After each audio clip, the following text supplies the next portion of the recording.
नमस्कार। कहते हैं कि आशाएं पूरी सफल होंगी जब सही दिशा मिलेंगी। तो जब बात दिशा की हो ही रही है तो देखते हैं कि ट्रांसफॉर्म ओरिएंटेशन क्या होते हैं और इनका इस्तेमाल ब्लेंडर में कैसे कर सकते हैं। जो नए हैं उनके लिए, जैसे मैंने शिफ्ट ए दबाया, मेश में गया और यहाँ पे मुझे मंकी मिलता है, क्लिक किया तो मुझे मंकी मिल गया। अब मैं इसका एक डुप्लीकेट बनाना चाहता हूँ, शिफ्ट डी करने से हमें एक डुप्लीकेट ऑब्जेक्ट मिल जाता है। एक्स क्लिक करने से एक्स एक्सिस पे मूव हो जाता है और क्लिक करने से वहां पे सेट हो जाता है। और एक तरीका है, मैंने शिफ्ट डी तो कर लिया, एक्स भी दबा दिया और मैं यहाँ पर नमपैड पे जाके 4 दबा रहा हूँ। जब 4 दबाऊंगा तो 4 यूनिट्स दूर लेके जाएगा और माइनस दबाऊंगा तो अपोजिट डायरेक्शन में लेके आएगा। ये लाने के बाद मैं इसे हल्के से जानबूझकर रोटेट करते हैं, आर दबाते हैं ताकि उसे रोटेट कर सके। वापस से अगर आर दबाऊंगा तो अभी ये कम्प्लीटली रैंडम रोटेशन कर रहा है। तो हम इसको ना, जैसे कुछ मायूस रूट्स आ गया है, वहाँ देख रहा है कुछ, मैं बिल्कुल नहीं देखूंगा, वैसा कुछ कर देंगे। अब ये जो मंकी है इसको मैं सेलेक्ट करूंगा, आर दबाऊंगा ताकि रोटेट कर सकूं और एक्स दबाऊंगा ताकि एक्स एक्सिस में रोटेट कर सकूं। और इसको कुछ फेस ना इसका ऊपर की दिशा में रखेंगे, जैसे ये कुछ खुदा से मन्नत मांग रहा हो कुछ। अब यहाँ पर आकर मैं मूव टूल लेता हूँ। मूव टूल लेने से मुझे ना ये गिज्मो दिखना चालू होता है, ये जो एरोस दिख रहे हैं ना किसी भी ऑब्जेक्ट को सिलेक्ट करने पर, वो दिखना चालू हो जाते हैं। वैसे और एक सीक्रेट सी बात, खास टिप समझ सकते हो तुम, यहाँ पर अगर जाओगे, जैसे मैं यहाँ पे सिलेक्शन टूल ले रहा हूँ, यहाँ पर आके गिज्मो पर क्लिक करोगे और यहाँ पर नीचे एक टिक मिलता है मूव टूल, उस पर अगर क्लिक करोगे तो बिना मेरा मूव टूल सेलेक्ट रहे मैं किसी ऑब्जेक्ट को अगर क्लिक करूंगा तो मेरे गिज्मो दिखने चालू हो जाएंगे मूव टूल के। अगर आप यहाँ पर जाओगे और रोटेट क्लिक करोगे तो रोटेट के दिखेंगे, स्केल के दिखेंगे। तो मैं फिलहाल तो इन्हें बंद कर देता हूँ, अपनी सहूलियत के लिए मूव टूल ले लेता हूँ। और मूव टूल लेके आप जो है उसके गिज्मो के डायरेक्शन पे ध्यान दीजिए। पहले तो जेड एक्सिस ऊपर की तरफ है, यहाँ पर भी जेड एक्सिस ऊपर है, इस ऑब्जेक्ट में भी जेड एक्सिस ऊपर की तरफ है। अब मैं यहाँ पर आता हूँ, यहाँ पर आने के बाद क्लिक करते हैं हम इसे और यहाँ पर मैं दूसरा ऑप्शन उठाता हूँ, लोकल। अब देखना गिज्मो का डायरेक्शन कैसे बदलेगा। जैसे ही मैंने लोकल लिया, जेड एक्सिस ना मंकी के सर की तरफ चला गया, ऑब्जेक्ट के सर की तरफ, यानी उसके खुद के लोकल, उसके खुद के एक्सिस पे बैठ गया। अगर मैं इस मंकी को सेलेक्ट करता हूँ तो जेड एक्सिस उसके सर की तरफ चला गया और इस ऑब्जेक्ट को सेलेक्ट करता हूँ, क्योंकि ये ऊपर ही देख रहा है तो कुछ फर्क लगेगा नहीं। अगला हमारा रहेगा नॉर्मल। इसके लिए कुछ खास सेटअप करना पड़ेगा। जैसे मैं इस ऑब्जेक्ट को सेलेक्ट करके नमपैड फुल स्टॉप दबाता हूँ और इस पर फोकस करते हैं और यहाँ से मैं एडिट मोड में जाता हूँ। आप चाहो तो टैब दबा के भी जा सकते हो। यहाँ पे मुझे फेस मोड मिलता है। फेस मोड में मैं क्या करता हूँ, आप कीबोर्ड पर 1 2 3 क्लिक करके भी एक्सेस कर सकते हो। अब मैं क्या करता हूँ, इस फेस पे क्लिक करता हूँ। अब क्लिक करने से एग्जैक्टली उस फेस के परपेंडिकुलर जेड एक्सिस जा रहा है। अगर इस फेस पे सेलेक्ट करूंगा, यही चीज अगर इस फेस पर क्लिक करूंगा तो जेड एक्सिस तुम्हारा इस दिशा में जाना चालू हो गया।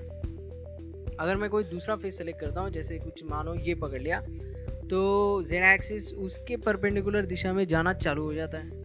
अब मैथमेटिकली नॉर्मल का मतलब ही है परपेंडिकुलर। जैसे ये फेस है, अगर मैं किसी खास एंगल पे आता हूँ यहाँ पर, तो ब्लू वाली लाइन देखना एग्जैक्टली परपेंडिकुलर है, इस वाले फेस पर ब्लू वाली लाइन एग्जैक्टली परपेंडिकुलर है, तो ये नॉर्मल कहलाता है। और अगर आप उसकी डिज़ाइन को भी देखोगे तो वो खुद कह रहा है कि एक फेस है और उससे निकलने वाली लाइन जो कि नॉर्मल, मैथमेटिकल टर्म्स में नॉर्मल परपेंडिकुलर होता है। अगला जो होता है गिम्बल। इसके लिए मैं ऑब्जेक्ट मोड से बाहर एडिट मोड से बाहर आते हैं।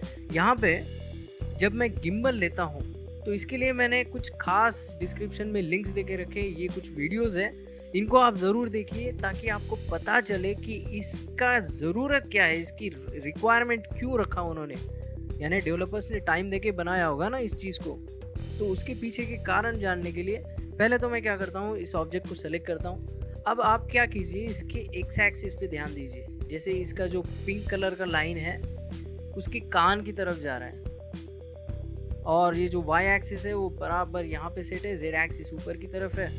अगर मैं कोई दूसरा ऑब्जेक्ट सेलेक्ट करता हूँ, इसको तो साइड में रख ही देते हैं थोड़ी देर के लिए, अगर मैं कोई दूसरा ऑब्जेक्ट उठाता हूँ, जैसे ये है, इसका एक्स एक्सिस देखिए, एक्स एक्सिस पे ही है, जेड एक्सिस ऊपर की तरफ है।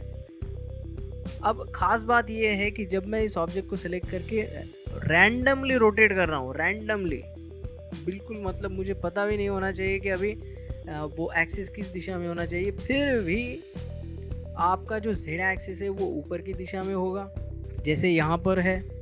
इसको अगर मैं रैंडमली रोटेट करता हूँ तो जेड एक्सिस और वाई एक्सिस देखना, उनका कुछ सेट डायरेक्शन है। वाई एक्सिस हमेशा इस एक्स एक्सिस और ये वाई एक्सिस, इन दोनों के प्लेन में, उन्हीं में रहेगा, उस प्लेन पर ही रहेगा वाई एक्सिस। और अगर मैं घुमाऊंगा भी तो वाई एक्सिस उस प्लेन पर घूमेगा, एक्स वाई प्लेन पर। जेड एक्सिस जो है वो हमेशा ऊपर दिखेगा। और रही बात एक्स एक्सिस की, अगर मैं रोटेट भी करूंगा तो एक्स एक्सिस का डायरेक्शन बदलेगा, वो रैंडमली यानी किसी भी एरिया में जा सकता है, जबकि वाई एक्सिस सिर्फ एक्स वाई डायरेक्शन के लिए और जेड एक्सिस ऊपरी दिशा के लिए। अब जैसे मैंने यहाँ पे रोटेट कर दिया एक्स एक्सिस और मूव टूल ले लेता हूँ, अब देखना एक्स एक्सिस किस दिशा में, नीचे में, पर वाई एक्सिस वो एक्स वाई प्लेन पर है और जेड एक्सिस हमेशा के लिए ऊपर की तरफ देख रहा है। तो इनके लिए मैंने 2 लिंक्स दे के रखे हैं डिस्क्रिप्शन में, आप चाहो तो और बेहतर तरीके से जान सकते हो इसकी एक्चुअल ज़रूरत। तो ये हो गया गिम्बल। आगे बढ़ते हैं हम गिम्बल के बाद, क्योंकि गिम्बल है ही कुछ ऐसी चीज़ जानने लायक। अगला हमारा रहेगा व्यू। व्यू का मतलब देखना, हम जहाँ से देख रहे हैं वहाँ से 2 एक्सिस आएंगे, एक ऊपर की तरफ, ऊपर नीचे की तरफ, एक ऊपर नीचे के लिए और एक लेफ्ट राइट के लिए। ये एक्स एक्सिस हो गया और वो ग्रीन वाला जो है वो वाई एक्सिस रहेगा। चाहे किसी दिशा में से भी देख लो, हम जहाँ से देख रहे हैं वहीं से वो एक्सिस दिखेंगे, और इसमें जेड एक्सिस तो दिखता ही नहीं है। और कुछ ऐसे हम एंगल रख के उन ऑब्जेक्ट्स को मूव करने की कुछ फीचर्स दे के रखे हैं ब्लेंडर के डेवलपर्स ने। तो जब बारी आती है लास्ट ऑप्शन की, तो वो है कर्सर से जुड़ा हुआ 3D कर्सर। तो सबसे पहले तो मुझे कर्सर की छोटी सी फीचर्स दिखानी है, जो नए लोग हैं हमसे जुड़ रहे हैं उनके लिए। जैसे ये 3D कर्सर है, मैंने यहाँ पर व्यू ले लिया, अब मैं कैमरा को मूव कर रहा हूँ तो जो एक्स एक्सिस और वाई एक्सिस है ना, वो हमेशा मेरी तरफ से दिख रही है, हम जहाँ से देख रहे हैं वहाँ से दिख रहा है। जैसे ही मैं 3D कर्सर ले लूँगा, गिज्मो के तो तेवर ही बदल जाएंगे। पहले तो मैं क्या करता हूँ, ग्लोबल ले लेता हूँ। अभी अगर मैं शिफ्ट दबा के राइट क्लिक करूँगा तो वो 3D कर्सर के लोकेशन को मैं बदल सकता हूँ। और शिफ्ट दबा के रख के, राइट क्लिक दबा के रख के अगर मैं ड्रैग करूँगा तो 3D कर्सर मूव होगा, पर गिज्मो देखना कुछ हो नहीं रहा है क्योंकि मैंने ग्लोबल पे रखा है। तो मैं क्या करता हूँ, इसको वापस से अपने ओरिजिनल लोकेशन पे लाने के लिए शिफ्ट एस फॉर स्नैप, और यहाँ पर आते हैं कर्सर टू वर्ल्ड ओरिजिन। तो वो जो 3D कर्सर है ना, उसको बराबर अपने ओरिजिन पे लाके रख देगा। अब मैं जाता हूँ कर्सर पे, अब फर्क क्या गिरेगा, जैसे मैं शिफ्ट दबा के राइट क्लिक करूंगा, गिज्मो पर ध्यान देना, आपने गिज्मो पर ध्यान देना, मैं शिफ्ट राइट क्लिक कर रहा हूँ, गिज्मो एकदम से बदल गया, जैसे मानो व्यू से काम कर रहा है। जैसे व्यू में था वैसे ही था ना, एक्स और वाई एक्सिस पर। जब मैं कैमरा घुमाऊंगा तो मुझे जेड एक्सिस की फैसिलिटी भी मिलेगी। तो वो खासियत है 3D कर्सर की। यानी ऐसे समझ सकते हो कि ये व्यू का भाई है जो थोड़ा हट्टी है, और हम कुछ एंगल बदल के, जैसे अब इसका इस्तेमाल तो exactly out of the box मिलेगा नहीं, पर जैसे मैं इस दिशा में लेना चाहता हूँ इसे, तो मैं क्या करूँगा, जैसे शिफ्ट राइट क्लिक कर दिया तो हमारा वो गिज्मो उस दिशा में आ गया। हम चाहे तो ऐसे खींच कर रख सकते हैं, पर ये सही नहीं रहेगा। मैं एक्चुअली उसके जेड एक्सिस को ज़बरदस्ती जेड एक्सिस का इस्तेमाल करके खींचेंगे। तो मैं क्या करता हूँ, कुछ इस दिशा में रख के शिफ्ट राइट क्लिक करता हूँ तो गिज्मो कुछ ऐसे दिखेगा।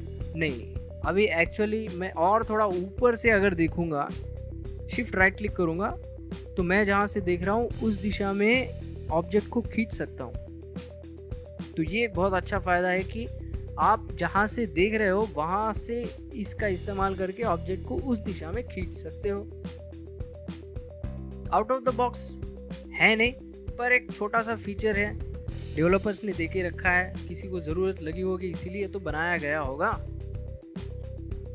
और दूसरी खास बात ये है कि ऑब्जेक्ट को आप चेंज भी करोगे तो वो गिज़्मो उसी दिशा में देखेगा जैसे हमने सेट करके रखा है। तो ये एक खास बात 3D कर्सर की। और इन सभी के बाद एक खास यहाँ पे छोटा सा प्लस आइकन दे के रखा है। तो मैं क्या करता हूँ, पहले तो इन ऑब्जेक्ट्स को रीसेट कर लेता हूँ। एक शॉर्ट ट्रिक देता हूँ मैं। ऑल्ट जी दबाओगे, जी से तो मूव होता है, ऑल्ट जी दबाओगे तो पोजीशन को रीसेट करता है ब्लेंडर। ऑल्ट जी दबा दिया मैंने इसको भी, और अभी जी दबा के एक्स दबाते हैं ताकि एक्स एक्सिस पे मूव कर सके इसे। और यहाँ पे कुछ सेट कर देता हूँ, इसको भी सेलेक्ट करके ऑल्ट जी दबाता हूँ, जी दबा के एक्स दबाता हूँ ताकि एक्स एक्सिस में मूव कर सकूँ। 4 दबा के माइनस अगर दबाऊंगा तो उल्टी दिशा में आके वो बैठ जाएगा। अभी रोटेट करता हूँ इसको, और इसको भी मैं क्या करता हूँ, हल्का सा डबल आर दबा के रैंडमली रोटेट कर देता हूँ। ये देख रहा है अपने सब अपने धुन में है। तो अभी अगर मैं आके इस ऑब्जेक्ट को सेलेक्ट करके इस ऑब्जेक्ट को, इसका लोकल एक्सिस देखा, जेड एक्सिस इसकी सिर की तरफ है। तो ये जिस तरह से है गिज़्मो, इन दोनों का वैसा नहीं है। ये जिस तरह से गिज़्मो है वहां पे अगर मैं जाके प्लस क्लिक कर दूंगा तो नीचे एक नया ऑब्जेक्ट बन जाएगा। हम चाहे तो यहाँ पे नाम भी दे सकते हैं। हम कुछ खास नाम देते हैं, जैसे क्या नाम दे सकते हैं, दिशा देने वाला बराबर, दिशा देने वाला।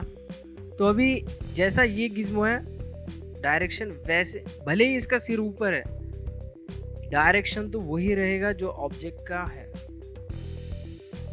गिज़्मो का डायरेक्शन वही रहेगा जो पहले ऑब्जेक्ट को हमने अलग से निकाल के रखा। अगर हम इस ऑब्जेक्ट का निकाल के रखेंगे तो इसका जैसे गिज़्मो है वैसे ही बाकी ऑब्जेक्ट्स का डायरेक्शन, गिज़्मो का डायरेक्शन उसको चला जाएगा।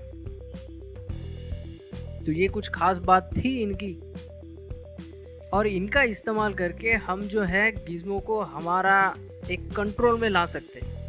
आप चाहो तो नया बना सकते हो, यहाँ से हम डिलीट कर सकते हैं।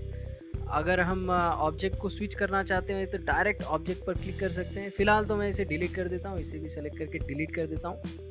और आप चाहो तो वापस से क्लिक करके नाम भी लिख सकते हो यहाँ पर। फिलहाल तो मैं इसे डिलीट कर देता हूँ, जैसा का था वैसे का वैसे रख देंगे। और तो ठीक है भाई, इतना तो रखता हूँ आज के लिए। तब तक के लिए आप इसे देखिए, जानिए और समझिए। मैं आपका इंतज़ार करूँगा अगले वीडियो में। अगर ऐसे वीडियो चाहोगे तो सब्सक्राइब करके जाओगे, लाइक करके तो खुशी दे जाओगे, कमेंट करके तो भाई मज़ा दे जाओगे, पेटीएम गूगल पे या फ़ोन पे से फंडिंग कर जाओगे तो ऐसे वीडियो ज़िंदगी भर पाओगे। भाई डिस्क्रिप्शन में जाओगे तभी तो लिंक पाओगे।